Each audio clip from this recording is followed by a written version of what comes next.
Hello, my name is Pete Zuzak from Zuzak Inc. I'd like to present some slides to you on the Maitland Valley Conservation Authority Coastal Hazard Mapping Update, specifically talking about dynamic beaches with this video.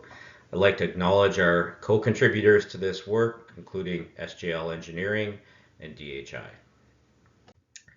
The Dynamic Beach Hazard Limit is a provincially mandated mapping standard to protect the beaches and the dynamic nature of their evolution on the shores of the Great Lakes.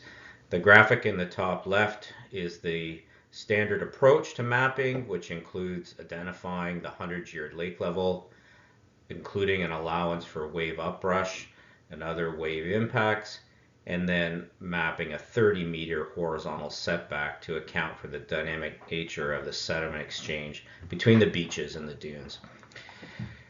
When we have development already located on or near the beach, and including roads and buildings, that 30-meter dynamic beach allowance can be reduced if we have substantial infrastructure, such as a road with an engineered subgrade. Amberley Beach, at the northern limit of the study area, is the largest dynamic beach within the Maitland Valley jurisdiction on Lake Huron. We have an oblique photograph of the beach on the left-hand side, the northern portion, and then the photo on the right is the southern portion of the beach where the system narrows and the homes are closer to the lake. The North Fillet Beach at the north side of the mouth of the Maitland River, seen in the two images below, is also a large dynamic beach within the study area. South of the Maitland River, there are also several large dynamic beaches. We have the Goderich Main Beach in the photograph on the left-hand side, and then at the southern end of Rory Cove, another large dynamic beach that is held in place by the long rock jetty. We've been measuring changes to these beaches over time, over long time periods in some cases. With the beach on the north side of the Maitland River mouth, we have historical imagery going back to 1930, and we're comparing that to the beach position in 2020 with the black line in the aerial photograph. And see that there's been a substantial amount of growth in that beach on the north side of the Maitland. At Amberley Beach, a similar trend was observed when we compared the 1966 to 2020 water line, seen below as the blue and the red line. Over this long temporal period, the general trend has been for the beach to advance in a lakeward direction. The map on the current slide is highlighting changes in the beach conditions at Point Farms over the last 90 years. We have images going back to 1930, 77, 2006, and then more recently up to 2020. On each one of these panels, we have the exact same shoreline position in 2020 in the red, and then the 2010 in the blue. We also, if you see a small arrow here dimensioning from the same start location, how wide the beach is over these different periods. So 73 meters in 1930, 56. The maximum beach width was 150 meters in 2006. And then most recently in 2020, the beach from that same measurement location was only 17 meters wide. So clearly we have a situation where this beach is responding to rising and falling lake levels, and also the movement of sediment in a cross-shore direction, but also in a longshore direction. The two oblique photographs taken in 2017 and 2020 at the same location highlight some of the short-term changes that can happen on beaches, particularly during periods of rising lake levels. From 2015, 16, 17 up to 2020, the level of Lake Huron rose close to a meter, and as it did, the beaches became progressively more flooded, and in some cases were eroding, and we can see that dramatic change in the beach width in front of the cottage. Another example here from 2017 with the oblique photo in the top to 2020, where that rise in lake levels had a significant impact on the beach width in front of these three cottages. with the water basically approaching the foundations with the waves running up the beach slope. Again, as we went from the very low conditions in the early 2000s and the 2015 period up to 2020.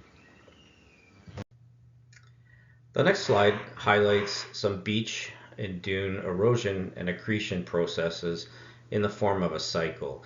If we start in panel 1 on the top left, we have a sandy beach condition shown schematically here with a dune vegetation, and then some sandbars in the near shore. And this would be consistent of what you'd see under average lake level conditions. If we progress to the second panel on the top right, we have a situation where we have rising lake levels. The water is flooding the beach, and now all of a sudden these sandbars, which were once in equilibrium with the wave and the lake levels, are no longer having the same influence on the incoming wave climate, wave energy. And we can see that the D1, D2 depths, the depth of water is much greater over these sandbars. Progress here to the third panel. That allows larger waves to propagate into the shoreline and onto the beach. There's less energy dissipation across those sandbars, and that leads to erosion of the beach in the dune. And that sediment is transported in a cross-shore direction back into the sandbar system. And we see by the light shading here that the bars themselves, the height of the sandbars is going to increase, or they're going to grow in size, so that we can get back to these equilibrium depths, D1, D2, that we had in panel 1. So this is a natural process. This is the way of the beach and the dunes and the bar systems to respond to these periods of rising and high lake levels. When we get to a period of falling levels, which we're currently in, generally on Lake Huron, again, the sandbars are out of equilibrium because they're too high. The location, the dashed line here, would be the panel 3. And so as these levels are falling, sand is being pushed back up onto the beach, and then wind is blowing that sand in a cross-shore direction, and it starts to rebuild the dune system in a healthy, natural system. And so we have a case here where nature has built in resilience in its response, and if we protect nature and allow these beaches to maintain their natural conditions, they can recover from periods of high lake levels and erosion when the levels fall again in the future. The provincial methodology for calculating and mapping the dynamic beach hazard limit recognizes these cycles, these periods of rising and falling lake levels, and this corresponding impact on beaches. The methodology is shown here in a cross-sectional view on the lower left-hand corner. It starts by understanding where the 100-year lake level is, the blue line. Then we have to account for wave impacts, waves rushing up the beach face. And then there is a 30-meter dynamic beach allowance, which accounts for the cross-shore movement of sand out of the dune system and into the bars, and vice versa, as I described in the previous slide. So those three things collectively give us the dynamic beach allowance, the inshore limit. And then the Conservation Authority can add an additional 15 meters to identify the overall regulated area.